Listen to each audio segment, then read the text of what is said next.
사무엘상 15장 1절 3절이고요. 13절이고 11절 말씀. God repented입니다. God repented. 읽었네. 11절 같이 읽읍시다. 내가 사울을 왕으로 세운 것이 나를 돌이키게 하니 이는 그가 나를 따르는 것에서 돌아서서 내 명령을 수행하지 아니하였기 때문이니라 하시더라. 그러자 그것이 사무엘을 근심하게 했으므로 그가 밤새도록 주께 부르짖었더라. 여기 보면 나를 돌이키게 하는 이분, 하나님이 돌이키시다. 나를 돌이키게 하였다. 이렇게 됐죠. 하나님이 돌이키시다. repent란 단어인데 이제 주로 사람에 쓰이면 회개하다 또는 후회하다. 근데 회개하다도 번역했죠. 그다음에 이제 하나님께서 회개한다 말이 이상하잖아요. 하나님 후회한다 그래도 말이 이상하고 그게 이제 그건 직역을 한 거죠. 하나님이 돌이키시다 이렇게 돌이키시다. 뜻과 계획을 돌이키셨다. 이런 말입니다. 하나님이 돌이키시다. 잠깐 기도합시다. 위대하시고 거룩하신 주 하나님 감사합니다. 하나님께서 은혜 주셔서 주의 말씀을 풍성하게 허락해 주시옵소서. 이 아침에 또 주의 말씀을 듣는 모든 혼들을 복 주시옵소서. 사랑하는 아버지 하나님, 저희가 주의 말씀을 듣기 위해서 이 자리에 왔습니다. 아버지 하나님, 그냥 듣기만 하고 그치는 것이 아니라 저희 마음의 믿음으로 받아서 그것을 마음에 풍성히 거하게 하게 하시고 마음속에 이 말씀이 믿음과 잘 결합하여서 모든 말씀들이 자라나서 열매를 맺게 해주시옵소서. 그 말씀의 힘이 또 말씀의 위로가 말씀이 주는 이 생명이 저희 속에 차고 넘치게 하시길 간구하옵고 주 하나님 아버지 저희에게 듣는 귀를 주시옵소서. 학자의 귀를 주시길 원합니다. 아버지 하나님 깨닫는 마음을 주시옵소서. 볼 수 있는 눈을 주시옵소서. 전능자 주 하나님 저희가 행할 수 있는 힘을 받기를 원합니다. 저희는 정말 아무것도 아닙니다.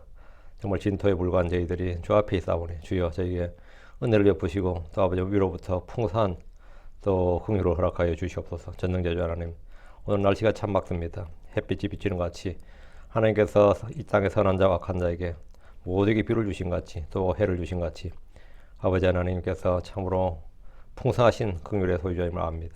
이 시간 저희에게 더 많은 은혜를 베풀어 주시옵소서. 전능자 주 하나님 말씀이 저희가 들릴 때 저희가 때로는 그것이 우레 소리처럼 또 천둥 소리처럼 듣게 하시고 때로는 아버지 하나님 마음속에 울리는 세미한 음성으로 저희에게 말씀하여 주시옵소서. 저희들이 듣습니다. 주님 말씀해 주시옵시고 아버지 하나님 저희가 깨닫게 해주십시오. 모든 성도들이 주 앞에 있습니다. 주님 도와주십시오. 은혜 베풀어 주십시오. 감사드립니다. 주의 손 기도합니다. 아멘. 네. 오늘 공부할 말씀은 하나님의 돌이키심. 하나님의 돌이키심. 네. 성경에 따르면 하나님은 죄가 없으신 분이시고 어둠이 없으신 분이시고 회전하는 그림자가 없으신 분. 회전하는 그림자가 없다 이 말은 이제 몇 번 설명했습니다. 회전하는 그림자가 없다. 뭔 말인지 알겠죠? 해시계를 말한다 그러죠. 해시계는 회전하죠. 그림자가. 회전하는 그림자 없다. 하나님께는 영원히 현재다. 과거나 미래나 현재. 그게 회전하는 그림자가 없으신 분이시다. 주께서는 변함이 없으신 분입니다. 그 회전하는 그림자가 없다 이 말은 꼭 변함이 없으시다. 뭐 같은 거고요. 주님은 후회가 없는 분입니다. 그분의 생각과 계획과 뜻은 완전하시기 때문입니다. 주께서는 불가능이 없으신 분이시고 부족함이 없는 분입니다. 모든 것을 소유하신 주께서는 없는 것이 있고 주께서도 불가능한 것이 있는가 하면 있습니다. 주님께 불가능한 것이 있느냐? 주님이 불가능이 없는 분이라고 그래요. Nothing is impossible 그랬잖아요. Nothing is impossible to God 해놓고 무슨 더 불가능이 있느냐? 주님은 거짓말 하실 수가 없습니다. 주님은 그분 자신을 부인하실 수 없습니다. 디모데후서 2장 13절에 만일 우리가 믿지 아니할지라도 여전히 그분은 신실하시니 그분은 그분 자신을 부인하실 수 없느니라. 그분은 자신을 부인하실 수 없고 그분의 약속의 말씀, 언약의 말씀을 깨뜨리실 수가 없습니다. 그건 불가능해요. 그분은 그분의 약속을 무효로 하실 수가 없습니다. 주께서는 친히 하신 맹세의 말씀을 깨뜨리실 수 없습니다. 그런데 하나님께서 돌이킬 수 있는가? 하나님을 repent, 돌이킬 수 있느냐? 예, 가능합니다. 주님은 뜻을 돌이키실 수 있습니다. 하나님은 대홍수를 통해서 이 땅을 심판하시면서 그분의 뜻을 돌이키셨습니다. 창세기 6장 6절 7절 그리고 주께서 땅 위에 사람을 만드신 것이 그분을 돌이키게 하였으며 그 일로 그분의 마음이 비통하셨더라. 해보면 주께서 땅 위에 사람을 만드신 것이 그분을 돌이키게 하셨다. 사람을 만드셨을 때 주님은 사람을 그분의 형상에 따라 그분의 모습에 따라 지으셨어요. 그리고 복을 주셨습니다. 그렇죠? 복을 주셨어요. 분명히 복을 주셨는데 그 복을 받은 사람을 땅 위에 거하게 하셨는데 주님께서 그 사람들을 심판하셔야 되는 거죠. 그분이 사람을 만든 것이 그분을 돌이키게 했다. 그분을 돌이키게 하였다. 이랬어요. 그래서 돌이키다 이게 repent입니다. repent. 사람에게는 회개하다로 번역됩니다. 회개는 죄나 잘못에 대해서 슬퍼하면서 잘못을 뉘우치고 뜻을 돌이키는 것. 그게 회개죠. 그러나 주 하나님은 어떤 잘못이나 죄가 없으시기 때문에 하나님이 사람 지은 것을 잘못이라 할 수 없잖아요. 하나님이 사람을 지은 걸 잘못이라고 할 수 없고요. 사람이 복 주신 걸 잘못이라고 할 수 없다고요. 사람이 죄를 지었는데 하나님 일도 관여하지 않으셨는데 하나님 후회할 일도 당연히 없죠. 하나님이 회개할 일은 전혀 없습니다. 예. 그냥 하나님께 회개할 일이 없는데 그게 회개하다를 번역할 수가 없는 거죠. 그래서 다른 번역을 택해야 되는데 한글 역본들에서 이제 후회하다, 슬퍼하다, 한탄하다, 돌이키다. 이제 역본마다 다 이제 달라요. 근데 뭐 의미는 이제 일맥상통하는데 모두 다르게 번역이 되었습니다. 그 리펜트라는 이 킹제임스 성경에 거의 100구절 돼요. 한 97, 97구절에 사용되는데 주님께서는 단 한 번도 잘못을 하신 적이 없고 죄를 지으신 적도 없습니다. 그분은 뭔가 오류를 범하신 적도 없고 실수를 하신 적도 없고 악이나 불법을 행하신 적이 없습니다. 그러나 뜻을 돌이키신 적은 여러 차례 있습니다. 성경에 주님 이 땅에서 불법과 사람의 사악함이 크고 마음의 생각들과 모든 상상이 악해질 뿐임을 보시고 사람을 지으신 것에 대해서 뜻을 돌이켰습니다. 이게 뭔 말이에요? 사람 지은 걸 후회했다는 말입니까? 내가 잘못해서 사람 안 지을 걸. 괜히 사람을 만들었어. 괜히 사람에게 복 줬어. 이렇게 후회했다는 말은 아니겠죠? 사람을 지으신 것이 하나님을 돌이켰다잖아요. 창세기 6장 7절. 그리고 주께서 말씀하셨도다. 내가 창조한 사람을 땅에 지면서 멸하리니 사람과 짐승과 기는 것과 공중의 날짐승까지 다 그리하리라. 이는 내가 그들을 만든 것을 돌이켰기 때문이라. 이는 그들을 만든 것을 돌이켰기 때문이라. 이 뭔 말이에요, 그러면? 뜻이 와닿아요? 주 하나님은 사람을 지으신 것뿐 아니라 그분이 만드신 모든 것들에 대해서 뜻을 돌이켰다 그랬어요. 사람만이 아니고 그분이 만드신 모든 것. 그럼 창조의 6일을 그냥 주님이 부인하시는 거냐, 부정하시는 거냐 이거예요. 응? 하나님께서 뜻을 돌이키셨다는 것은 뭘 말하는 겁니까? 하나님은 짐승들을 지으시고 그것들이 복을 주었습니다. 하나님 짐승들도 복을 주셨어요. 하나님 사람을 지으시고 복을 주셨습니다. 복을 주신 것들에 대해서 화를 내리시고 재앙의 심판을 내리시는 것이 바로 뜻을 돌이키시는 겁니다. 전에 보면 복을 내리셨어요. 근데 지금 재앙을 내리셔야 된다고. 그럼 복을 내리셨던 분께서 재앙을 내리시는 것이 뭐죠? 반대죠. 그것이 뜻을 돌이키는 겁니다. 하나님이 돌이키셨다는 것은 처음에 복을 주셨다가 어떤 일로 그 복을 재앙으로 바꾸신 것이 하나님의 돌이키심. Repent, God's repentance. 하나님의 회개, 하나님의 돌이키심. 하나님께서 이놈을 멸해야겠다 했는데 뜻을 돌이켜서 구원했어. 그것도 하나님의 돌이키심이에요. 하나님께서 계획하시고 뜻하신 것을 바꾸시는 것. 그게 하나님은 God change not 그러죠. 하나님은 변함이 없으시다. 변하지 않으시니라. 하나님은 변함이 없는데 하나님의 뜻과 계획이 처음에 말씀하셨던 것, 의도하셨던 것과 달라지면 그것을 뭐냐면 성경에 repent, 하나님의 돌이키심인 거래요. 여기서 우리는 약간 혼란을 느낄 만한 구절들이 성경에 있습니다. 이게 좀 들어보니까 약간 혼란이 온다. 헷갈린다. 민수기 23장 19절 펴시고요. 민수기 23장 19절. 하나님은 사람이 아니시니 거짓말하지 않으시고 사람의 아들이 아니시니 돌이키지 아니하시는도다. 이게 사람의 아들이 아니시니 돌이키지 아니하시는도 repent not 있죠. 그분께서 말씀하셨은즉 그것을 행하지 아니하시리요. 그분께서 이루신 말씀을 실행하지 아니하시리요. 했습니다. 여기서도 한글 역본들은 repent라는 단어를 어떻게 해서 번역할지 어려움을 겪었습니다. 그래서 후회하지 않는다. 근본역도 그렇고 지금 우리 성경에 한킹, 개역 다 이렇게 번역했고요. 흠정기는 뜻을 돌이키지 않는다. 이렇게 번역했습니다. 영어로 모두 한 단어 repent입니다. 한 곳에서는 repent를 하지 않는다고 했는데 다른 곳에서는 repent를 한다. repent를 하지 않는다. 그건 한 곳에는 다른 곳에는 repent를 한다고 하시니까 성경에서 여기서는 이렇게 말하고 저기서는 저렇게 말하니까 성경의 모순이나 오류처럼 보이게 됩니다. 주님은 회개하거나 후회하지 않습니다. 그러나 주님은 얼마든지 그분의 뜻과 계획을 돌이키실 수 있습니다. 하나님은 사람의 복을 주셨지만 또한 그들을 재앙으로 심판으로 멸하셨습니다. 이스라엘을 복 주셨지만 그들의 불법으로 인해 저주로 치셨습니다. 하나님은 사울을 왕으로 삼으셨지만 그가 주의 음성에 불순종하자 그를 왕으로 삼으신 것에 대해서 뜻을 돌이키셨습니다. 반대로 하나님 악한 자들을 심판하러 작정하시고 심지어 심판을 선포하신 후에도 그가 회개하고 자기를 낮출 때 돌이켜서 심판을 유예해 주시거나 내리지 않으십니다. 저는 이 설교 중에 자주 한 말이 있습니다. 그게 뭐냐면 죄인이 회개하면 하나님께서도 회개하신다. 죄인이 회개하면 그 죄인이 뜻을 돌이켜요. 하나님께로 그러다 내가 틀어. 죄인이 돌이키면 하나님께서도 회개하신다. 하나님께서도 돌이키신다 이거죠. 그에게 내리려고 했던 재앙에서 돌이킨다. 그리고 의인이 반면에 돌이켜서 죄를 지어. 그럼 하나님께서 복을 주시려 했다가 뭡니까? 재앙으로 치신다. 죄인이 돌이키면 하나님과 돌이키신다. 우리의 회개는 죄로부터 돌이키는 겁니다. 하나님의 회개는 심판과 재앙과 저주, 형벌로부터 돌이키시는 겁니다. 주님께서 니느웨를 심판하실 것임을 예언자 요나를 통해서 그 땅에 선포하셨습니다. 그러자 그들이 그 말을 듣고 회개했습니다.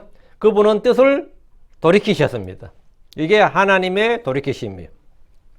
주님은 아합 왕에게 엘리야를 통해서 재앙을 선포하셨습니다. 근데 그가 그 말을 듣고 자기를 낮추자 주님은 그의 집에 대한 심판을 유예해 주셨습니다. 그 주님께서 뜻을 돌이키시는 거죠. 하나님께서 돌이키지 않으신다면 우리의 자백이나 회개는 아무런 소용이 없을 겁니다. 하나님께서 돌이키지 않는다면 우리 회개할 필요가 뭐 있어요? 아무리 회개해봐도 백약이 무효지. 그렇죠? 하나님이 회개하시니까 하나님께서 뜻을 돌이키시니까 우리가 죄를 자백하고 하나님께 긍휼을 구하고 하는 거죠. 하나님께서 우리에게 뜻을 좀 돌이켜 달라고. 하나님께서 돌이키지 않으신다. 하나님 도무지 아무리 해도 돌이키지 않으신다면 우리의 자백이나 회개는 아무런 소용이 없습니다. 그러나 주께서는 사람들의 반응에 따라 불쌍히 여기시고 은혜를 베푸십니다. 하나님께서 재앙과 형벌과 저주를 선포했다 하더라도 구원의 길이 있습니다. 구원의 길이 있어요. 주의 돌이키심이라는 위대한 진리가 있기 때문입니다. 예레미야 18장 8절에 만일 내가 대적하여 선고를 내린 그 민족이 자기들의 악에서 돌이키면 내가 그들에게 행하려고 생각했던 그 재앙에서 돌이키리라. 주님께서 내가 그 재앙에서 돌이키겠다. 재앙을 안 내리겠다 이 말이에요. 물론 재앙을 내리시기로 작정하셨고 뜻을 정하셨는데 내가 repent, 돌이킨다 이거예요. 하나님의 회개, 하나님의 돌이킴은 주의 말씀에 대한 우리의 반응에 따르는 겁니다. 예레미야 36장 3절 혹시라도 유다의 집이 내가 그들에게 행하려고 작정하는 모든 재앙을 듣고 그들 각 사람이 자기의 악한 길에서 돌이키면 내가 그들의 불법과 그들의 죄를 용서하리라. 그들이 돌이키면 나도 뭐한다? 돌이키겠다 이거예요. 재앙에서 뜻을 돌이키겠다 이거예요. 그래서 죄인들에게 뭐가 있는 거죠? 소망이 있는 거죠. 죄인들에게 희망이 있는 거죠. 어떤 악한 죄인들에게도 구원의 희망이 있다고요. 내가 회개하면 회개하라 이 말씀에 따라 회개하면 주님은 뭐한다? 뜻을 돌이켜서 그에게 긍휼을 베푸시고 구원을 주신다 이거죠. 용서가 있다 이거. 죄의 용서가 있다 이거예요. 저는 성경에서 이런 말씀을 볼 때 가장 은혜롭고 기쁩니다. 주의 이 말씀에 따라 어떤 죄인에게도 희망이 있습니다. 어떤 죄인에게도 희망이 있다. 자, 본문을 봅니다. 15장 1절 사무엘이 또한 사울에게 말하기를 주께서 나를 보내서 당신에게 기름을 부어 그분의 백성 곧 이스라엘을 다스릴 왕으로 삼으셨나이다. 그런즉 이제 왕은 주의 말씀들의 목소리에 귀를 기울이소서. 이런 걸 이제 신탁이라고 해요. 오라클 그래요. 하나님의 신탁. 그 사무엘이 하나님의 말씀을 받아서 지금 사울에게 전해주는 거죠. 그 사울은 뭘 듣는 거죠? 사무엘 입을 통해서 주의 명령, 주의 말씀을 듣는 거라고. 신탁을 받는 거라고요. 오라클을 받는 거라고. 우리 크리스천들은 주의 말씀을 지금 오라클, 신탁을 받는 거예요. 신탁을. 응? 그런즉 이제 왕은 주의 말씀들의 목소리에 귀를 기울여서 그럼 사울이 뭐라고 하는 거죠? 말씀하소서죠. 필리스틴과의 전쟁에서 승리를 거둔 후에 사울은 이스라엘의 전역을 다스리는 왕이 되었습니다. 이미 2년 전에 왕으로 형을 받았지만 이제 그는 명실상부하게 그의 왕국, 12지파의 왕국을 가지게 된 겁니다. 사무엘이 사울에게 와서 주의 말씀을 전해주었습니다. 주께서 나를 보내서 당신에게 기름을 부어 그분의 백성이 곧 이스라엘을 다스릴 왕으로 삼으셨나이다. 사무엘은 사울이 어떻게 왕이 되었는지를 말해주었습니다. 사울이 왕이 된 것은 그가 능력이 탁월해서가 아니라 주께서 사무엘을 보내 그에게 기름을 부어 그분의 백성 이스라엘 다스릴 왕으로 삼으셨기 때문입니다. 사울은 누구보다 이 사실을 잘 알고 있습니다. 사무엘이 이 말을 하는 것은 그가 주의 말씀 명령을 수행하는 종이란 말입니다. 하나님께서 당신을 왕으로 삼으셨으니까 이제 네가 할 일은 뭐다? 당신이 할 일은 주의 말씀에 순종하는 거다. 주의 말씀을 이행하는 것. 그래서 왕이 된 목적이 뭐냐고. 백성들의 복리와 후생복지와 교육과 이스라엘의 개혁과 부패를 일소하고 경제를 발전시키고 이게 사울이 왕이 된 게 아니에요. 사울이 왕이 돼서 해야 될 첫 번째 책무 뭐냐? 주의 명령을 순종하고 이스라엘 백성들의 주의 백성으로 견고하게 이 땅에 뿌리 내려도 하는 게 사울의 책무라고요. 물론 백성들의 뜻은 외적을 방어하고 민족을 구원하고 이런 게 뜻이었겠지만 하나님이 사울을 세운 목적은 그거라고. 사무엘이 이 말을 하는 것은 이제 그가 주의 말씀, 주의 명령을 수행하는 종이다. 그리고 주의 말씀을 들으라. 이거. 그런 적 이제 왕은 주의 말씀들의 목소리에 귀를 기울여서서 합니다. 하나님 왕을 왕으로 삼으셨으니까 이제 그런 적 이제 왕은 사울 왕은 말이에요. 주의 말씀들의 목소리에 귀를 기울여서서 사무엘은 사울에게 주의 말씀들의 목소리에 귀를 기울이라. 주의 신탁을 받아서 그분의 명령을 수행하라는 겁니다. 사명을 받는 겁니다. 이게 미션이에요. 모든 크리스천들은 주께 받은 미션이 있습니다. 여러분은 주께 받은 미션을 수행하는 뭐다? 사역자들입니다. 여러분 모두 다 주님의 사역자들이에요. 이 땅에서 주님의 사역자들이라고요. 2절 만군의 주가 이같이 말하노라. 난 아말렉이 이스라엘에게 행한 일을 기억하노니 이스라엘이 이집트에서 나올 때 그가 길에서 숨어 그를 기다린 일이니라. 이거 모세오경으로 돌아가는 거죠. 예, 모세오경으로 돌아가는 거예요. 사무엘은 사울에게 만군의 주가 이같이 말하노라. 내가 신탁을 선포하는 오라클을 선포하는 겁니다. 그가 선포하는 말이 자기 말이 아니라 주의 말씀, 주의 목소리라는 겁니다. 사무엘의 입을 통해 나오는 주의 목소리입니다. 나는 아말렉이 이스라엘에게 행한 일을 기억하노니 이스라엘이 이집트에서 나올 때 그가 길에서 숨어 그를 기다린 일이니라. 주께서 아말렉이 이스라엘에 행한 일을 기억하는 것은 출애굽 때 광야에 이스라엘의 후미를 친 겁니다. 이 사건 아시죠? 모세가 산에 올라가서 후라고 올라가서 기도하고 요사가 전쟁에 칼로 칠 때 그게 아말렉과의 전쟁이었어요. 모세가 손을 올리면 승리하고 모세가 손이 내려가면 밀리더라 뭐 그런 거 있죠. 그 출애굽기 17장에 나오고 신명기 25장에 나오는데 출애굽기 17장 8절에 그때 아말렉이 와서 이스라엘과 르비딤에서 싸우더라. 이때 그들과 싸운 이스라엘의 장군이 여호수아입니다. 이때 이제 싸운 장군이 여호수아인데 모세는 아론과 후를 데리고 산꼭대기에 올라가서 주께 기도했습니다. 주님이 이 일에 대해 말씀하셨습니다. 신명기 25장 17절 18절 너희가 이집트에서 나올 때 아말렉이 길에서 내게 행한 것을 기억할지니 어떻게 그가 그 길에서 너를 만나 내가 약하고 피곤할 때 내 뒤를 쳤는지 곧 내 뒤에 떨어진 약한 모든 자를 쳤는지 기억할지니 그가 하나님을 두려워하지 아니하였느니라. 아말렉이 하나님을 두려워하지 않았다. 그리고 너희들 뒤를 쳤다 이거죠. 구미를. 아말렉 족속은 사사시대에 들어와서도 이스라엘에 대한 침략을 결코 중지하지 않았습니다. 하나님은 드디어 이스라엘의 왕이 된 사울을 통해서 아말렉 족속을 진멸하라. 그 여호수아에게는 가나안 족속 7을 치라 그랬잖아요. 근데 이제 이게 사울 왕에게 뭐라는 거죠? 아말렉 족속을 멸하라는 명령을 주셨습니다. 이건 주의 명령이에요. 주의 신탁이 떨어진 거예요. 하나님께서 여호수아를 통해 가나안의 7 족속을 멸하는 심판의 도구로 여호수아를 심판의 도구로 사용하셨듯이 아말렉 족속을 진멸하는 도구로 사울을 택하셨습니다. 사울 네가 할 일이거다 이거예요. 네가 할 일이다. 하나님은 아말렉이 이스라엘이 한 일을 기억하고 계셨습니다. 그에 대한 심판을 선포하셨고 이 일은 누가 한다?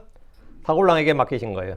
3절 이제 가서 아말렉을 치라. 그리고 그들이 가진 모든 것을 완전히 멸하고 그들을 아끼지 말지니라. 뿐만 아니라 남자와 여자, 어린아기, 젖먹이, 소와 양과 낙타와 나귀를 죽일지니라. 이게 주의 명령입니다.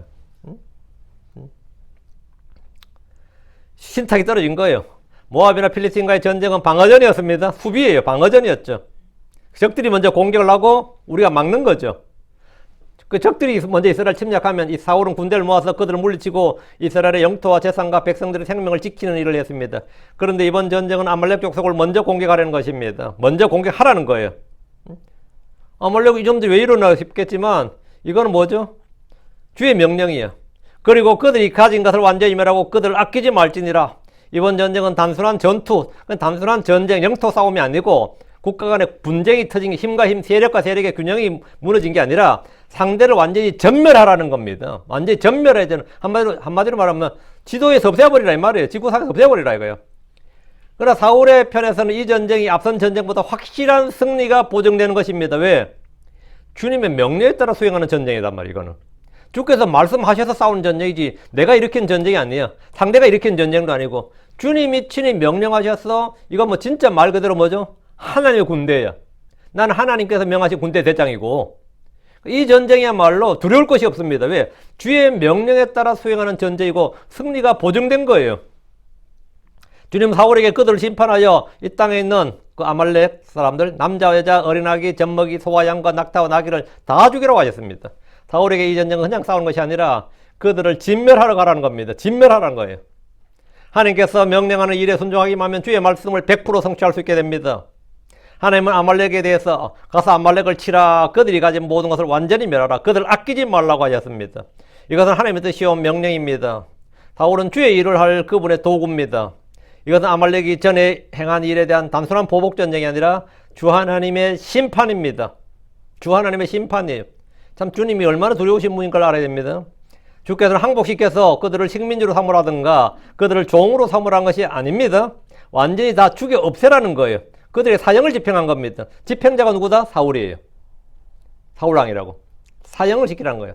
이런 본문은 오늘 그 휴머니스트들, 인본주의자들, 하나님보다 더 사랑이 많은 사람들, 이런 사람들 매우 당황스럽게 합니다. 이것을 요즘 말로 하면 인종청소나 인종학살에 해당하는 중대범죄입니다. 맞죠? 국제협약에 따르면 중대범죄예요. 어떻게 아이들과 여자들까지 모두 죽이란 말을 할 수 있느냐? 어떻게 진멸하라고 할 수 있는가? 사랑의 하나님이 어떻게 이렇게 잔인할 수 있는가? 이런 의문을 품습니다. 이런 고대문을 보면 쉽게 이해가 됩니다. 주변 나라에서 이스라엘을 공격했을 때 그들은 이스라엘의 성인 남녀뿐만 아니라 아이들까지 잡아다가 죽인 후에 그들의 신에게 제물로 바쳤습니다. 하나님은 공의로우신 분입니다. 주께서 아말렉에 내린 심판은 정당합니다. 훗날 주께서 민족들의 심판, 백보자 심판에서는 몸이 죽는 정도가 아니라 혼이 불타는 지옥으로 던져집니다. 사람은 몸을 죽이고 더 이상 할 수 있는 것이 없지만 하나님께서는 혼과 몸을 다 지옥에서 멸하실 수 있는 분입니다. 이건 바로 심판자 하나님을 두려워하라 하는 겁니다. 심판의 하나님을 두려워하라는 거예요. 4절입니다. 그리고 사울이 백성을 함께 모아 들라임에서 그들의 수를 세웠더니 보병이 20만 명이요 유다 사람이 10,000명이더라. 참 벌써 여기서 우리가 어렴풋한 뭐라 그러죠? 이 뭐 영화나 아니면 드라마 보면 복선이 깔린다 그러죠. 이 유다 사람이 10,000명이더라. 이 말이 들라임에서 그들의 수를 세웠더니 보병이 20만 명이야. 20만 명이고 유다 사람이 10,000명이더라. 유다가 제일 큰 지파예요. 근데 유다가 군사가 제일 적어. 그렇죠? 10,000명 보면 12만 명이잖아요. 근데 20만이라 그랬잖아요. 근데 유다 사람이 10,000명이야. 그러니까 유다는 이 전쟁에 보면 소극적이에요. 그리고 이 전쟁에 사람도 많이 참전 안 시킨 거죠. 왜? 베냐민 지파가 왕이다. 유다는 별로 호응을 안 하는 거죠. 지금 유다와 아말렉은 국경을 마주하고 있는 지역입니다. 그 말은 뭐냐면 이 함경도하고 만주가 싸운다 생각해요. 아니면 함경도와 여진족이 싸운다 그러면 그럼 국경을 마주하는 함경도라는 동네는 국경을 마주하잖아요. 캘리포니아하고 멕시코가 싸운다면 어때요? 캘리포니아는 멕시코가 마주하는 주예요. 워싱턴 주는 멕시코가 마주하는 주가 아니죠. 유다는 바로 아말렉과 국경을 마주하는 지파입니다. 제일 남쪽이기 때문에. 그럼 자기들이 앞장서서 싸워야 되고 나머지가 지원을 해야 된다고. 근데 지금 보면 유다 사람이 10,000명이더라 이래 됐죠. 그 사울 왕이 주도하는 이 사울 왕이 이제 이스라엘 왕이 되었고 주도하는데 이 떨떠름한 지파가 있었으니 그게 유다 지파였어요. 유다 지파는 자기들이 왕이 돼야 된다 이거예요. 왜 작고 작은 베냐민에서 왕이 나왔느냐? 근데 지금 반대는 못하고, 그 사울은 사무엘의 입을 통해 선포된 주의 말씀을 수행하기 위해서 백성을 함께 모았습니다. 아말렉이 이스라엘을 먼저 공격한 것에 대한 방어전이 아니라 이번에는 친히 정벌 하러 가는 정복전입니다. 왕의 친정이라 그래요. 왕이 직접 군대를 끌고 나가서 친정을 하는데 사울이 모은 백성의 수는 보병이 20만이요 유다 사람이 10,000명이었습니다. 들라임이라는 지명이 나오는데 유다 남방의 국경지대에 있는 장소로서 아말렉과의 경계에 있습니다. 근데 보병이 20만 명으로 하면 유다 사람이 10,000명이다 이래 돼 있죠. 구분하고 있죠. 유다 사람 따로 구분하고 왜 하나님께서 그냥 다 합쳤어 뭐 21만 명이요 이렇게 안 하고 유다 사람은 10,000명이요 따로 딱 한 지파만 딱 따로 빼놨겠어요. 글에다가 이건 그냥 암시를 주는 겁니다. 우리가 읽을 때 암시를 주는 거예요. 전에 야베스 길라 전투에서 소집된 백성들은 30만과 3만이었습니다. 그때 유다는 3만이 참전했어요. 근데 이번에는 10,000명이 참전해요. 3분의 1을 준 거죠. 전체적으로 줄었어요. 정복전인데 원래 정복전은 말이죠. 방어전과 다르게 상대방보다 4배에서 5배의 국력을 가져야 됩니다. 상대방이 10만 명이면 정복전 옛날 공성전과 떠야 되기 때문에 아무리 적어도 20만은 넘어야 되고 기본 승리를 보장하려면 40만이 돼야 돼요. 10만을 물어들이기 위해서. 방어와 공격은 그렇게 차이가 있죠. 그러다가 아말렉은 산지입니다. 만만치가 않아요. 싸우기가. 그러니까 보병 20만하고 유다 지파 10,000명이 지금 가서 그들을 진멸하러 가는 거예요. 유다 지파는 그들의 땅에서 가장 가까운 곳에 있는 아말렉을 치는데 적은 군대를 보낸 것은 베냐민 지파의 왕인 사울에 대해서 그리 우호적이지 않았던 것으로 보입니다. 5절. 그리고 사울이 아말렉의 도시로 와서 골짜기에서 숨어 기다렸더라. 사울은 군대를 이끌고 아말렉의 도시로 갔습니다. 정확한 위치는 언급되어 있지 않는데 아말렉의 영토 안으로 들어가서 그곳 어느 도시의 골짜기에 숨어 기다렸습니다. 이걸 이제 지리학 시간에 와디라 그러는데요. 이제 비가 많이 우기와 건기에 뚜렷하잖아요. 그 우기에는 강이 되고 건기에는 거기가 그냥 계곡이 되는 거예요. 이것은 전면전을 펼치는 것이 아니라 기습전을 감행할 생각이었던 겁니다. 가나안 족속들과 전쟁할 때도 이렇게 복병전, 숨어서 기다렸다가 치는 이 복병전을 자주 했습니다. 사울은 아말렉 족속들 가운데 있는데 겐 족속이 그 땅을 떠나도록 시간을 벌고 효과적인 전쟁 수행을 위해서 군대를 매복시켰습니다. 겐 족속이 있었다에 대해서요. 아말렉 땅에. 이 겐 족속은 이스라엘의 우호적인 족속입니다. 이스라엘은 아말렉이 칠 때 겐 족속을 피난시켜야 됩니다. 여러분 생각할 때 한국도 마찬가지입니다. 지금이야 뭐 아니지만 이 고구려 시대, 고려 시대까지만 해도 여진족, 말갈족 있죠. 이런 족속들은 한국이 중국과 싸울 때 항상 한국 편을 들었어요. 이 고구려 편을 들었다고. 예를 들어 고구려 편, 고려 편을 들었어요. 그래서 우호적인 그 말갈족이나 이런 건 형제국이라 그래서 우호적인 저거였죠. 그러다 이제 국력이 완전히 뒤바뀌니까 저쪽 중국 편을 들어버려가지고 지금 이제 그쪽 아직 저기 됐지만 같이 겐 족속은 이 중간 전쟁이 퍼지면 이스라엘 쪽이었다고. 아말렉과 이스라엘이 싸우면 겐 족속은 이스라엘 편이었다 이거예요. 응? 그게 이제 본문인데 6절 보시면 네. 예. 그리고 사울이 겐 족속에 말하되 가라 떠나라 너희는 아말렉 족속 가운데서 떠나 내려가라 이것은 내가 그들과 함께 너희를 멸하지 않게 하람이니라 이는 너희가 이스라엘의 모든 자손에게 친절 베풀었기 때문이니라. 그래서 겐 족속이 아말렉 족속 가운데 떠났더라. 이 아말렉 족속을 치라고 명령했지 주님께서 겐 족속을 치라고 하지 않았으니까 겐 족속은 빨리 떠나라고 미리 통지를 준 겁니다. 사울이 겐 족속에게 말했다는 것은 아말렉 족속 땅에 살고 있는 겐 족속이죠.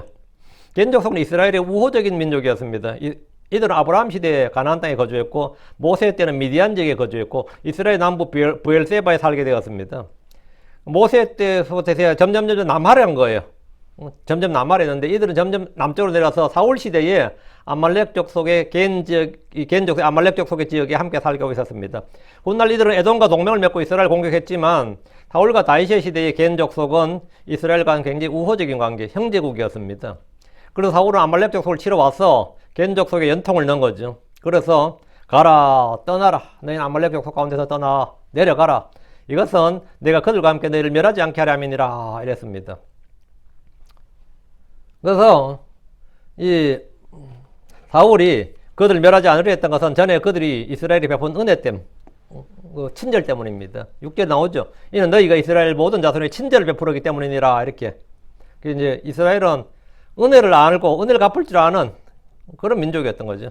사울은 선으로 악을 갚지 않았습니다. 그런 겐 족속이 베푼 친절에 따라 그들을 친절하게 대우했습니다. 겐 족속은 사울이 군대를 끌고 온 것을 알았고 전쟁이 터질 것을 알았기 때문에 즉시 그것을 떠났습니다. 사울 왕 말기에 겐 족속은 네게브 지역에 계속 살고 있었습니다. 7절. 그리고 사울이 아말렉 족속을 쳤으니 하일라에서부터 수르에 갈 때까지라. 수르는 이집트 맞은편에 있었느니라. 자, 유다 땅이 있고 아말렉이 있고 이집트가 있죠. 그러니까 수르는 이집트 맞은편에 있었느니라니까 아말렉 족속 위에서부터 아래까지 다 전역을 다 정복했다 이 말입니다.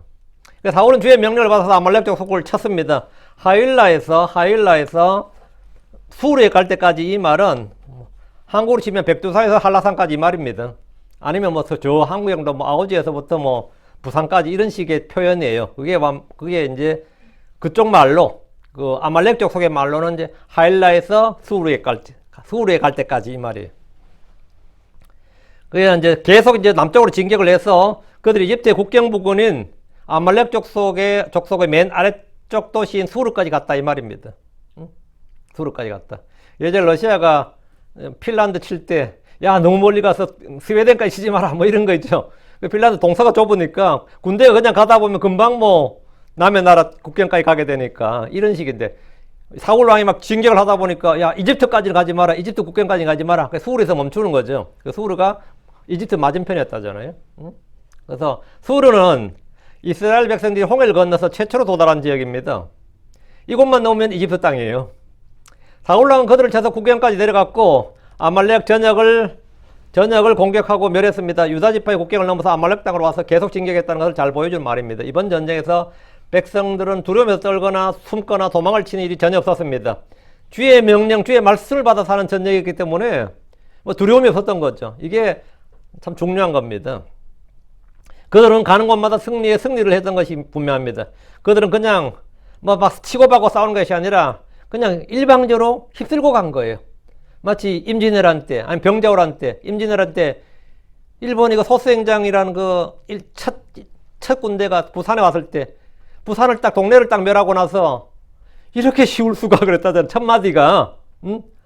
자기는 전쟁이 좀 치고받고 싸워서 상당히 힘들 줄 알았는데 너무 일사천리로 올라가니까 이렇게 전쟁이 쉬울 수가. 왜? 적수가 안 되는 거예요. 응? 적수가 안 되는 거죠. 그 중국도 마찬가지예요. 병자호란 때 청나라 내려올 때 이렇게 쉬울 수가 있다는 거예요. 서울까지 그냥 단번에 그냥 보름 만에 내려왔단 말이죠. 이 현대전도 아닌데. 응? 그건 정말 그냥 쓸고 내려간 전쟁이었단 말이죠. 그와 같이 지금 이 사울왕의 군대가 아말렉에게 이렇게 쉬운 전쟁이 있을 수가 있나? 응? 그냥 쓸고 내려가다 보니까 이집트네? 내려가다 보니까 벌 다 왔네? 이 정도는 이런 전쟁이었다는 겁니다. 이 전쟁은 패배 염려가 전혀 없는 전쟁이었는데 이는 주의 명령에 따른 전쟁이었고 주께서 승리하게 하신 전쟁이었습니다. 그리스도인들의 영적 전쟁이 이와 같습니다. 우리는 사울왕처럼 싸우라 명령을 받고 싸우는 그걸 소위 좋은 군사들입니다. 우리가 마귀를 대적하면 마귀가 도망을 칩니다. 일전일퇴 막 그런 싸움이 아니라 싸우면 이기는 전쟁이에요. 죄와 싸우면 죄를 이기고 육신과 싸우면 육신을 이기고 세상과 싸우면 세상을 이기고 싸우면 이기는 전쟁인데 문제는 안 싸워. 싸우기 전에 겁을 먹고 도망가. 이게 문제지. 싸우면 이기는 전쟁이에요. 상대가 크든 많든 상관없이 싸우면 이기는 전쟁이라고. 그게 그리스도인의 영적 전쟁입니다. 하나님 항상 우리에게 뭘 주신 분? 승리를 주시는 분, 이기게 하시는 분, 승리를 주시는 분입니다. 그리스도인들은 승리자요 정복자들입니다. 우리는 뒤로 물러나는 자, 도망자가 아니고 두려워 떠는 자가 아니라 싸워서 이기는 자들이에요. 자, 8절입니다.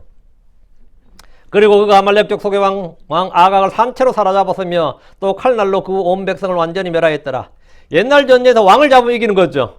근데 사울왕은 왕을 잡을 필요가 없어요. 왜? 옛날 같으면 왕을 잡아서 항복하라 이거잖아요. 왕을 잡아서 항복하라 하면 왕을 잡아야 뭐가 된 거죠? 왕만 잡으면 상대를 용병으로 쓸 수 있어요. 적국이 더 이상 적국이 아니라 나의 뭐가 되는 거죠? 용병이 되는 거지. 아각을 딱 잡으면 이제 아말렉은 뭡니까? 아각을 산채로 잡아가는 순간에 그 나라는 나의 속국이 되는 거예요. 근데 지금 전쟁은 그런 전쟁이 아니라 무조건 다 진멸해야 되기 때문에 사로잡을 필요가 전혀 없는 전쟁이었죠. 응?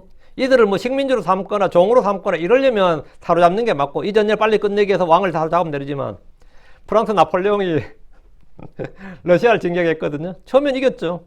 한참 지나서 대륙봉쇄령하고 할 때 한 번 더 침투해. 두 번째 전쟁은 작살났어요. 왜 작살났느냐? 모스크바까지 진격을 어쩌저쩌 했는데 땡여름에 9월 그 뜨거운 여름에 진격을 했는데 곧 겨울이 다가오네. 본래 계획은 겨울이 오기 전에 돌아오는 거였는데 러시아 황제가 항복하기를 러시아 모스크바에서 한 달을 기다렸어요. 러시아 황제가 항복하나? 도망치고 지금 없는데 황제만 잡으면 끝인데 응? 황제를 못 잡는 거예요. 러시아 황제를 잡아가지고 항복받고 전쟁 끝내려고 했는데 60만이 진출했다가 추운 겨울에 10만 명이 돌아왔습니다. 50만 명이 죽었어요. 그 추운 겨울에. 그러다 기습전쟁, 기습타지. 러시아 사람들이 얼마나 독했는지 모스크바 90%를 불태워버렸습니다. 모스크바 도시 자체를 90% 불태워버려. 왜? 식량 못 얻게 하려고요. 군량미 없지, 날씨 춥지, 돌아버리는 거죠. 근데 지금 이건 뭐냐면 사실 전쟁은 반대로 해야 되죠. 프랑스군이 러시아를 막 불태우면서 가면 그들이 겁을 먹는데 거꾸로 된 거예요. 지금 이스라엘은 아말렉 족속을 막 불태우면서 가는 거야. 동네를 불태우고 다 죽이면서 가요. 몽고군이 이랬다고요. 막 죽이면서 가니까 상대방이 어떻게 되는 거죠? 겁을 먹는 정도가 아니라 즐겁을 하는 거죠. 싸그리 죽이면서 가니까 막 죽이고 불태우고 가니까 우리가 불태우려고 그랬더니 그게 아니야. 이쪽이 뭐 다 불태우면서 가니까 저들은 우리하고 협상하거나 뭐 할 마음이 없구나. 우리를 다 죽이려고 하는구나. 이런 마음이 딱 든 게 그게 몽골 제국을 건설할 때 그랬단 말이죠. 유럽 쓸 때. 지금 이스라엘 사울 왕이 아말렉에게 그렇게 해야 되는 거예요. 뭐 산채로 사로잡긴 뭘 산채로 사로잡아. 응? 사울 왕은 아말렉 족속의 왕 아각을 산채로 사로잡았는데 이로써 전쟁 승리로 끝이 난 겁니다. 어째 왕을 사로잡으면 끝난 거죠. 적의 왕을 생포했다는 것은 완전한 승리입니다. 그럼 지금부터 뭐 해야 됐죠? 이것도 역사에 재밌는 이야기 많은데, 유럽 사람들이 지금도 이 징기스칸은 아예 금치겁니다. 하도 트라우마가 있었는데, 왜 그러면 전쟁이 끝났으면 그냥 뭐 이 식량 없고 뭐 여자들 남자를 잡아다 포로 잡거나 종으로 삼으면 되는데, 한 2,000명 정도 잡아다가 묶어놔요. 그래놓고 칼 좋은 잘 갈아가지고는 진짜 힘 좋은 사람 몇 명이서 목을 치기 짜는데 하루에 몇 명 칠 수 있겠어요? 진짜 온 힘을, 이 목뼈가 근육이 장난이 아닙니다. 한장 힘 좋은 칼잡이가 쳐도 팍팍 안 떨어져요. 근데 차례대로 다 죽인데, 아이고 힘들다 하면서 또 좀 고기 좀 먹고, 마른 고기 좀 먹고, 또 침택백 뺐다 가면 또 치는데, 그걸 보는 유럽인들 마음이 어떻겠어요? 한 사람이 2,000명을 죽였다는 게, 목을 치는 거예요. 그런 식의 초토화가 지금 이 전쟁입니다. 실제로 몽골은 그렇게 집행했어요. 유럽 죽일 때. 지금 아각을 사로잡을 게 아니라 그냥 딱 잡아놓고 어떻게 되죠? 아각만 아니라 아각이 잡혔으면 다 잡혔을 거 아닙니까, 이제. 다 잡혔으면 다 그렇게 채워놓고 사울왕이 지금 해야 될 일은 뭐냐? 칼 하나 가져오라 그래가지고는, 차례대로 주님의 명령에 순종해서 다 멸해야 되는 겁니다. 그리고 나머지 병사들에게도 그걸 명령해서 다 죽기라 이래야 되는 거죠. 숨 쉬는 게 없게. 왕조국가에서 왕이 잡혔으면 더 이상 전쟁은 의미가 없습니다. 아말렉 왕 아각이 사울에게 사로잡혔고 이스라엘은 아말렉 족속을 칼날로 완전히 멸했습니다. 이제 지도상의 아말렉은 사라질 일만 남았습니다. 주의 명령대로 사울이 했다면 아말렉은 더 이상 지구상에 존재할 수 없는 멸족된 멸족 민족들 중에 하나로 남게 됩니다. 근데 생각을 해보면 사울왕은 아각을 단체로 사로잡을 이유가 전혀 없어요. 항고를 받아야 되는 것도 아니고 그들에게 고문을 받아야 되는 것도 아니기 때문입니다. 그냥 모두 죽이라는 것이 주의 명령인 거로 그들 중에 포로도 있을 수가 없습니다. 다 죽여버리면 끝입니다. 왕을 잡아서 끌고 와야 하는 것이 아니라 잡아서 죽이면 그만입니다. 이렇게 사울이 전쟁을 수행했으면 그 주변 민족들은 공포에 따른 겁니다. 사울이라는 이름 만들어도 뭐가 되는 거죠? 사울은 완전 정복군주가 되는 거예요. 사울 40년 전쟁은 40년 통치는 평안하였더라. 온 주변 민족들이 사울 이름만 들어도 달달 떨게 되었더라. 이래 되는 거예요. 그렇게 했으면. 하나님께서 저들과 함께 하시고 그 아말렉 족속 치는 거 보니까 우리는 절대로 이스라엘 함부로 건드려서는 안 되겠더라. 저들과 싸웠다가 우리가 다 죽는다. 우리가 저들을 다 죽일 수 없으면 싸워서는 안 된다. 이런 교훈을 이번에 남기는 겁니다. 주의 명령대로 수행했으면 그렇게 되는 거예요. 왕을 잡아서 끌고 와야 되는 것이 아니라 잡아서 죽이면 됩니다. 그런데 사울은 왕을 단체로 사로잡아 왔습니다. 전략 승리의 전리품이죠. 자기는 이게 자랑이야. 아각 잡아온 게. 여기서부터 뭔가 문제가 터집니다. 그는 죽이기 위해 잡은 것이 아니라 살려주기 위해서 잡았던 겁니다. 그리고 이거 자랑하는 거예요. 내가 이 전쟁을 승리하였다. 왕을 사로잡았다. 이게 얼마나 자랑스럽겠어요. 9절입니다. 그러나 사울과 백성은 아각과 또 양과 소와 살진 것 중에서 가장 좋은 것과 어린 양과 모든 좋은 것을 아꼈으며 또 그것들을 완전히 멸하려 하지 아니하였더라. 멸하려 하지 아니하였더라. 이게 뭐죠? 그것들을 완전히 멸하려 하지 아니하였으며 이게 뭐예요? 그들의 의지가 불순종이다 이 말입니다. 그들의 마음, 그들의 의지, 그들의 생각이 뭐다? 주의 명령, 주의 뜻을 수행하는데 불순종이었다. 이게. 뭔가 지금 반역이었던 거예요. 다만 나쁘고 가치 없는 모든 것을 그들이 완전히 멸하였더라. 주의 명령에 따라 수행한 것이 아니라 경제적 가치를 따지더라. 이게. 이익을 따지더라는 겁니다. 이익이 뭐다? 정책 수행에서 판단의 기준이 되더라는 거예요. 이거 오늘날 정치인들, 경제인들 다 이렇게 하죠. 사울과 백성은 아각과 양과 소와 살찐 것 중에 가장 좋은 것과 어린 양과 모든 좋은 것을 아꼈습니다. 요소가 여리고 있는 걸 모든 걸 다 멸했어요. 근데 아꼈다는 사람 있죠. 얼마나 아깝겠어. 그거 같은 거죠.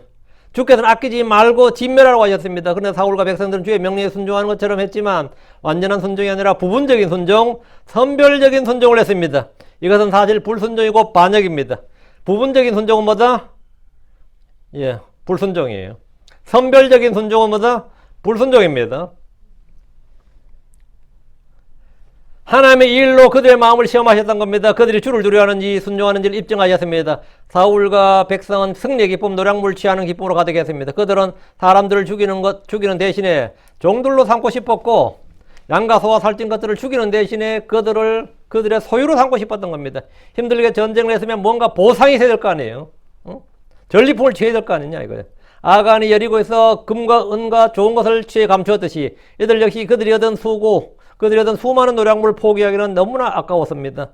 사울왕 역시 이것들을 취하면 국가의 재정과 왕의 보고가 차고 넘칠 겁니다. 남의 나라 하나 멸하면 그 전리품이 얼마나 이스라엘 진짜 뭐 수십 년 재정 거뜬한 거죠. 응? 한번 생각해봐요. 일본도 청일전쟁 끝나고 나서 전쟁 배상금 받아서 일본이 벌떡 일어났습니다. 응? 예. 중국이랑 거대 나라 뜯어먹으니까 그 원전 얼마나 좋아요. 진짜 나라가 벌떡 일어나죠. 그같이 이 아말렉족 속에 여기 전리품 다 가져가면 이스라엘 어떻게 되죠? 당장에 부국강병이지 뭐. 그래서 그것들을 완전히 멸하려 하지 아니하였더라. 이 말은 그들의 마음과 뜻을 보여줍니다. 그들은 주의 말씀보다 눈앞에 이익을 더 귀히 여겼습니다. 멸하기에는 너무나 아까운 노략물들이었기에 차마 주의 말씀에 전적으로 순종할 수 없었던 겁니다. 사울은 왕으로서 주의 명령을 집행하는 주의 사자입니다. 그는 지금 바로 엄하게 명령을 내려서 누구라도 노력한 것들을 멸하지 않고 취하면 저주를 받을 것이라고 이때 사실 맹세를 해야 됩니다. 지난번처럼 말이야 뭐 먹지 말라고 맹세하는 게 아니라 주의 이름으로 저주 맹세하는 게 아니라 이때 바로 백성들에게 주님께서 다 멸하라고 하셨더니 하나로 취하는 자는 저주를 받으리라 이런 식으로 이때 명령을 내려야 돼요. 군령을 내려야 된다고. 백성들 중 아무도 죄를 짓지 않도록 경고해야 됩니다. 그러나 사울왕 역시 그것들을 완전히 멸하고 싶지 않았던 것은 같은 마음이었습니다. 그는 백성들에게 그런 명령을 내린 것도 두려웠습니다. 왕의 명령이 불평하거나 거역하거나 무시할 것이 뻔했기 때문입니다. 그들은 주의 명령대로 멸하기는 했지만 전부가 아니라 그들의 눈에 가치 없는 것들만 멸했습니다. 다만 나쁘고 가치 없는 모든 것을 그들이 완전히 멸하였더라. 그것은 그들의 나뉘어진 마음을 보여줍니다. 나뉘어진 마음을 보여준다고. 불완전한 믿음은 불신이듯이 불완전한 순종은 불순종입니다. 그들은 주의 명령을 지키는 듯 하면서도 완전함이 아니라 우리는 완전함으로 나아갈지니라 할죠. 부분적 선택적이었고 주의 말씀이 아닌 자기들의 생각대로 자기들의 눈에 오른 대로 행했습니다. 10절 그때 주의 말씀이 사무엘에게 아니라 말씀하시기를 주의 말씀이 사무엘에게 임했습니다. 주께서 사울이 한 일을 보고 계셨고 그의 마음의 생각과 의도를 아셨습니다. 전에도 주의 말씀에 불순종했던 사울이었는데 이번에 다시 한번 온 세상과 더불어 공개적으로 주의 명령에 불순종했습니다. 이것은 단순한 실수나 무지에서 나온 것이 아니라 그의 마음과 그의 의지였음이 입증되었습니다. 사울은 왕으로서 자기 방식대로 자기 뜻대로 통치할 것입니다. 주의 말씀, 주의 명령은 그냥 참고사항이었을 뿐입니다. 그는 주의 말씀을 듣고 순종해서 실행하는 종이 아니었습니다. 그는 주께서 주신 권력을 주의 뜻을 수행하는 데 쓸 생각이 전혀 없었습니다. 사울의 관심은 주의 뜻, 주의 영광, 주의 기쁨이 아니었습니다. 그의 눈에는 주를 두려움이 전혀 없었습니다. 11절 내가 사울을 왕으로 세운 것이 나를 돌이키는도다. 이는 그가 나를 따른 것에서 돌이켰으며 또 내 명령을 수행하지 아니하였기 때문이라. 이에 그것이 사무엘을 비통하게 했더라. 이에 그가 온 밤을 주께 부르짖었더라. 주께서 선견자 사무엘에게 말씀하였어요. 내가 사울을 왕으로 세운 것이 나를 돌이키는도다. 이 말 뭐죠? 내가 사울을 왕으로 세운 것이 세운 것에서 뜻을 돌이켰다. 왕으로 세웠으니까 이제 뭐냐? 왕으로 세운 게 주님 뜻이었죠. 돌이켰단 말이죠. 왕에서 내려오는 거죠. 그게 돌이키는 거예요. 이 구절은 한글 성경 역본들마다 다양하게 번역되는 리펜트란 단어 때문입니다. 앞선 그 뵀듯이 이 단어는 사람이 사용될 때는 100% 회개하도록 번역하지만 하나님께 사용될 때는 그렇게 쓸 수 없기 때문에 해석이 가미됩니다. 리펜트는 단어의 어원을 살피면 라틴어에서 나오는 말이에요. 리펜트가 라틴어에 나오는데 원래 뜻은 리가 뭐죠? again이죠. 리가 하면 다시란 뜻이잖아요. 그죠? 리스타크 하면 어때요? 그렇죠? 리필 할 때 리, 알리는 다시란 뜻이죠. 다시. 펜트는 뭐냐면 생각하다는 뜻이에요. 리펜트는 다시 생각하다 이 말입니다. 다시 생각하다 이 말인데 이는 다시 생각하고 후회하며 마음을 바꾼 걸 말합니다. 그 의미가. 예. 이 단어에는 슬퍼하다는 뜻은 없기 때문에 뭐 슬퍼하다 이래 번역하는 건 일단 잘못이고요. 상하는 우리말은 회개하다, 후회하다, 개심하다, 돌이키다 이 정도가 이제 리펜트가 한국어에 해당되는데 주께서는 그분의 뜻과 계획과 마음을 돌이키실 수 있습니다. 하나님은 땅에 사람을 지으신 것에 대해서 그리고 사울을 왕으로 세운 일에 대해서 돌이킨다고 하셨는데 이 말은 원래 계획과 뜻을 돌이키신다. 하나님이 사울을 왕으로 세우실 때 뜻은 뭐였냐? 그 왕국을 영원히 지속하는 거였다 이거예요. 그런데 주님께서 뜻을 돌이킨다. 그럼 그 왕국을 피한다 이 말이죠. 그게 돌이킨다는 거예요. 후회한다고 해도 뜻은 통하지만 하나님께서 자신이 뭐 잘못이나 오류를 인정하는 듯한 느낌을 주기 때문에 이제 후회하다라고 번역하기 좀 어렵고요. 그 다음 이제 피하고 이제 돌이키다. 괘씸하다 해도 의미는 통합니다. 하나님께서 괘씸하셨다 의 뜻이 나는데 그래도 그것도 사람의 주로 쓰는 말이지 하나님께서 쓰긴 좀 그렇죠. 근데 뭐 괘씸하다나 돌이키다는 뜻은 같아요. 괘씸은 돌이킬 개자가 괘씸이니까 마음을 돌이킨다는 뜻이니까 한자와 한글 차이지 뭐 별 의미는 별 차이 없습니다. 주께서는 사울을 왕으로 세운 것에 대해서 어쨌든 마음을 돌이켰습니다. 마음을 돌이킨 게 괘씸이죠. 뜻과 계획을 돌이키셨어요. 하나님은 사울을 왕으로 택하셨을 때 그 뜻이 뭐였어요? 사무엘상 13장 13절에 이는 이제 주께서 이스라엘 위에 영원히 당신의 왕국을 세우려 하셨기 때문입니다. 이게 하나님 뜻이었어요. 근데 이걸 뭐라고 리펜트 했다는 거예요. 그럼 돌이켰다 하면 뭐죠? 영원히 당신의 왕국을 세우려 하셨다. 그럼 사울 왕조는 이제 무너진다 이 말입니다. 근데 주께서 이제 그를 왕으로 세우신 걸 돌이키기 위해서입니다. 이미 사울 왕은 전에 자기 마음대로 번제 업무를 드렸다가 심판을 받았어요. 사무엘상 13장 13절에 이에 사무엘이 사울에게 말하되 당신이 어리석게 행하였나이다. 당신이 그분께서 당신의 명령하신 당신의 하나님의 명령을 지키지 아니하였나이다. 이 경고를 받았습니다. 그리고 이에 대한 심판이 뭐였나 하면 사무엘상 13장 14절 그래 이제 당신의 왕국이 지속되지 못하리이다. 주께서 자신의 마음에 맞는 사람을 구하셨나이다. 그리고 주께서 그에게 명령하사 자신의 백성의 대장이 되게 하셨나이다. 왜냐하면 주께서 당신의 명령하신 것을 지키지 아니하였기 때문입니다. 주님이 이미 이 말씀을 주셨어요. 이 말은 왜 주셨냐? 왜 주셨어요? 네가 앞으로 무슨 짓을 해도 끝났어. 이제 더 이상 꿈깨 희망 없어. 이 말이 아니라 회개하라는 말이에요. 이 경고를 왜 주셨느냐? 회개하라고. 하나님 뜻은 원래 이거였다고? 근데 내가 불순종해서 이렇게 됐단 말이지. 그럼 난 뭐 해야 되죠? 회개하라고. 그럼 지금 이게 이번에 세컨 찬스예요. 세컨 찬스라고. 주의 경고와 심판의 선포는 회개하라는 겁니다. 자기를 낮추고 죄를 자백하고 주의 긍휼을 구하라는 겁니다. 사무엘이 이미 경고를 줬습니다. 그런데 이번에 다시 한번 주의 명령을 정면으로 거역하고 불순종하자 주님은 그에 대해서 뜻을 돌이켰다고 말씀하셨습니다. 주님 그 이유를 말씀해 주셨는데 11절 이는 그가 나를 따르는 것에서 돌이켰으며 또 내 명령을 수행하지 아니하였기 때문이니라. 이게 이유다 이거예요. 사무엘상 13장에서는 뭡니까? 당신이 그분께서 당신의 명령하신 당신의 하나님의 명령을 지키지 아니하였나이다. 그게 지난번에 경고였잖아요. 이번에는 그보다 한 번 더 나와서 지키지 않았다 정도가 아니라 뭐다? 네가 마음을 돌이켰다 이거예요. 사울이 하나님부터 마음을 돌이켰다고요. 그게 지금 이 11절 말씀이에요. 이는 그가 나를 따른 것에 돌이켰다 이거. 그게 이유다 이거예요. 예. 주께서 사울 왕을 택하신 이유는 성경에 나오지 않아요. 그러나 그를 버리신 것에 대해서는 분명하게 말씀해 주셨습니다. 사울이 주를 따른 것에서 돌이켰고 주의 명령을 수행하지 아니하였기 때문입니다. 사울이 주를 믿지 않아서가 아닙니다. 그는 지금도 여전히 신자예요. 사울이 신자 아니에요? 사울 신자입니다. 주께 헌물을 드리고 제단을 쌓고 경배하는 신자예요. 그는 예배자였다고. 그가 버림받았다는 것은 왕으로서의 직무, 사역, 왕자에 관한 겁니다. 사울이 버림받았다는 것은 그의 왕자, 직무, 사역에 관한 것이죠. 그는 성령을 따르지 않고 육신을 따랐습니다. 주의 뜻을 따르지 않고 사람들의 뜻을 따랐습니다. 주를 두려워한 것보다 사람들을 더 두려워했습니다. 그러다 올무에 걸린 거죠. 이스라엘이 주를 버렸을 때 주께서도 그들을 버리셨습니다. 우리도 주께 버림받을 수 있습니다. 이 말은 뭐냐? 구원이 아니고 우리의 사역, 우리의 직무, 지위에 관한 거죠. 사도 바울은 말하기를 고린도전서 9장 27절 그러나 내가 내 몸을 억제하여 그것을 복종시키나니 이는 내가 다른 사람들에게 복음을 선포한 뒤에 어떤 방법으로 내 자신이 버림받은 자가 되지 않게 하려 함이니라. 내 자신이 버림받은 자가 되지 않게 하려 함이니라. 이게 뭔 말이에요? 응? 사울이 사도직에서 이방인의 교사로서 주를 따르기 위해서 돌이키면 자신이 그 사역, 그의 사역이 버림받는 거지. 그의 직무에 관한 거죠. 사도 직분, 직무에 관한 거지 구원에 관한 이야기가 아닙니다. 사울도 마찬가지 그의 왕, 하나님께서 그를 왕으로 세우신 것은 그의 직무를 주신 거죠. 권위와 직무를 주신 거예요. 파워를 왜 주셨겠어요? 그에 따른 책임이 있는 겁니다. 하나님께서 바울을 왜 사도로 삼으셨나? 당연히 직무가 있는 겁니다.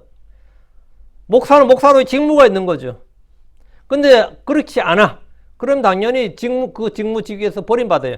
버림받으면 그때부터 이제 세상적인 사역을 하게 되는 겁니다. 육신적인 사역을 하게 되는 것이고 목회가 비즈니스가 되는 거예요.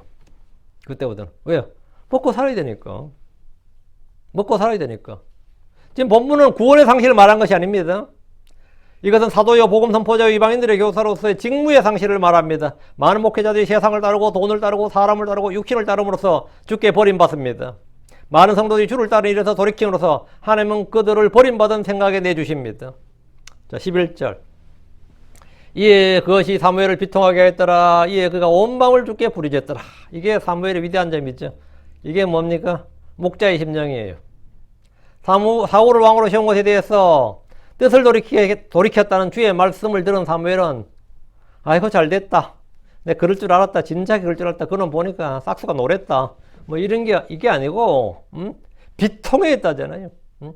우리가 누가 잘못됐다는 말을 들을 때 이런 마음 이 마음을 가져야죠. 이 마음을 가져야 되는데 어느 교회 뭐 망했다 그러면 내가 그럴 줄 알았다. 그 인간 처음부터 좀 싹수가 노랬어. 이러면서 그거는 이제 같은 이제 그리스도의 마음, 그리스도의 생각은 아니죠. 그 사람이 그리스도의 영을 가진 사람인지 모르겠지만 그리스도의 마음을 가진 사람 아니에요. 주의 생각, 주의 마음을 품어야 되는데 이 사무엘은 사울이 주께서 돌이켜 주의 명령을 수행하지 않는 것에 대해서 비통해했습니다. 사울은 전에 대제사장 엘리의 집에 임한 주의 심판을 본 적이 있습니다. 그렇죠? 주의 심판이 얼마나 크고 두려운지 이 사무엘은 너무나 잘 알고 있었습니다. 그래서 그는 비통해했습니다. 이 사울의 집에 닥칠 이 일을 사무엘은 알죠. 사무엘은 사울에 대한 주의 판결을 듣고 마음에 슬픔이 가득했고 이 일로 밤새 주께 부르짖었습니다. 이게 중보기도입니다. 밤새 주께 부르짖었다잖아요. 온 밤을. 그가 온 밤을 주께 부르짖었더라 합니다. 그는 사울을 불쌍히 여겼습니다. 사울은 지금 이런 사실을 꿈에도 모른 채 승리와 노량물 취한 기쁨이 가득했습니다. 12절. 그리고 사무엘이 사울을 만나기 위해 아침에 일찍 일어났을 때 사무엘이 들었더라 말하기를 사울이 갈멜리에 갔나이다. 보소서 그가 자기를 위해 한 처소를 세웠으며 두루다니며 지나가서 길갈로 내려갔나이다. 지금 사울이 하는 일이 뭐예요? 예, 자기 전공비 세우는 겁니다. 이번 전쟁이 너무나 자랑스러운 거예요. 그 갈멜리에 가서도 승리의 탑을 하나 세우고 건축물 하나 세우고 어디 가서 하나 세우고 지금 두루다니면서 지나가서 길갈로 내려갔나이다 했죠. 밤새 주께 부르짖던 사무엘은 사울을 만나기 위해 아침 일찍 일어났습니다. 그가 서둘러 사울에게 가려고 했던 것은 직접 보고 확인하기 위해서입니다. 사울에게 경고를 주고 그를 꾸짖고 돌이키려면서입니다. 야고보서 5장 19, 20절. 형제들아 만일 너희 중에 어떤 사람이 진리를 떠나 잘못하였는데 누가 그를 회심하게 하면 그에게 알게 할지니 그 죄인을 그의 길에 오류해서 회심시키는 자는 한 혼을 사망으로부터 구원할 것이요 허다한 죄들을 덮으리라 했습니다. 사무엘은 속히 사울을 만나 전후 사정을 살펴보고 그를 꾸짖고 훈계하고 죄를 시인하고 회개하도록 해야 됩니다. 주께 받은 말씀도 전해줘야 됩니다. 사무엘은 사울이 갈멜에 갔다는 말을 들었습니다. 사울 왕은 갈멜에서 자기를 위해 한 처소를 세우고 두루다니며 지나가서 길갈로 내려갔습니다.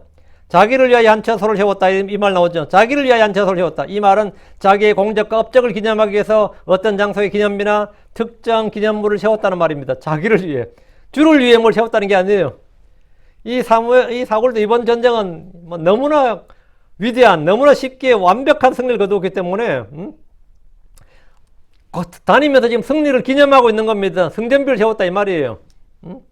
길갈로 갔다는 것은 이곳이 여호수아가 정복전쟁 때 본부로 삼은 지역이고 주께 희생물 드릴 수 있는 제단이 여러 도시들 중에 희생물 드릴 수 있는 여러 도시들 중에 하나이기 때문인데 제가 이 사무엘상을 쫙 읽어보면 사울의 이상적인 사울의 롤 모델이 여호수아였어요. 그래서 계속 여호수아를 많이 따라합니다. 앞에서도 그렇고 뭐 맹세를 한다든가 제비를 던지다든가 전부 다 여호수아가 한 거예요. 여호수아가 한 것과 똑같이 하고 있습니다 지금.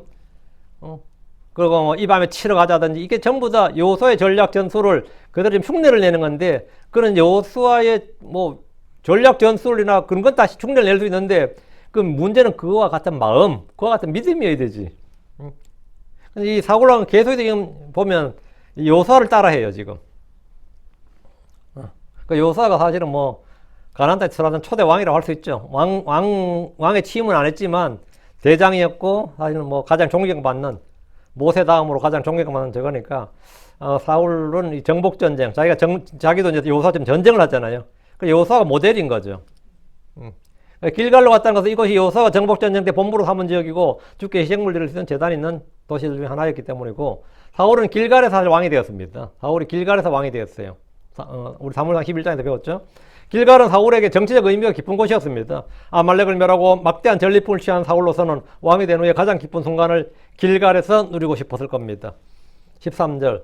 이에 사무엘이 사울에게 갔더니 이에 사울이 그에게 말하기를 당신은 주께 복을 받으셨나이다. 내가 주의 명령을 수행하였나이다. 이제 전쟁 보고예요. 응? 이제 우리가 당신이 나한테 신탁을 내렸는데 오라클을 전해줬는데 주의 명령을 내게 전해줬는데 나는 뭐라고? 내가 주의 명령을 수행하였나이다 했어요. 어때요? 잘하셨나이다요? 사무엘은 사울이 있는 위치를 듣고 길갈로 갔습니다. 참 이제 사무엘 나이도 많은데 참 노구를 끌고 이리저리 다니게 만들어 그죠? 사울이 사무엘이 그가 한 일을 보고 있습니다. 당신은 주께 복을 받으셨나이다. 내가 주의 명령을 수행하였나이다. 사울은 주께 명령한 대로 전쟁터로 나왔고 아말렉을 모두 멸했다고 보고 있습니다. 승리했다 이 말이죠 한마디로. 그의 말이 사실입니까? 사울의 말과 달리 주님은 그가 주의 명령을 수행하지 않았다고 말합니다. 수행하지 않았다고. 주께서 인정받는 일꾼. 주께 인정받는 일꾼이 주께 인정받는 사람. 주님께서 인정하시는 사람. 주님께서 칭찬하시는 사람. 그런 사람이 되어야 됩니다. 사람들에게 인정받는 일꾼 말고 주께 인정받는 일꾼이 되어야 됩니다. 내 인생도 마찬가지고 사람들에게 인정받는 목사, 사람들에게 인정받는 일꾼, 그게 아니라 주께 인정받는 일꾼, 주께 인정받는 사역자, 주님께서 인정하시고 칭찬하신 그런 성도들이 다 되어야 됩니다. 자기는 스스로 자기가 주의 일을 다 했다고 하는데 그 다음 내용은 다음 시간, 다음 14절부터는 다음 시간에 계속하겠습니다. 기도합시다. 위대하시고 거룩한 주 하나님 감사합니다. 하나님께서 은혜 주셔서 주의 말씀을 선포했습니다. 선포된 모든 말씀이 참으로 성도들 안에 잘 전달되게 하시고 또 성도의 말씀을 잘 받게 해주시옵소서. 제가 이 땅에서 참 주의 명령을 수행하는 자들이 다 되게 하시고 아버지 하나님 온전히 순종했다는 그런 믿음의 선한 고백을 할 수 있도록 해주시옵소서. 주께서 저에게 하라고 하신 일들을 저희가 다 수행하고 내가 나의 달려갈 길을 마쳤나니 이렇게 고백하는 성도들 되기를 원합니다. 다른 아버지 하나님 저희 모두에게 정말 힘을 주십시오. 은혜를 베풀어 주십시오. 저희는 힘이 어리석습니다. 참으로 아버지 육신이 연약합니다. 주님께서 저희가 진토에 불과할 뿐임을 잘 아십니다. 아버지 저희의 체질을 아시는 주님 아버지 하나님께서 은혜 베푸셔서 저희가 주의 뜻을 이해하고 아버지 주의 뜻을 행하려는 선한 소원을 주옵시고 아버지 마음에 굳게 결심해서 뜻을 정해서 정말 저희가 다니엘처럼 주의 말씀의 경고를 받아서 그 말씀대로 저희가 살아가도록 도와주십시오. 은혜 베풀어 주십시오. 감사드립니다. 주의 성기도합니다. 아멘.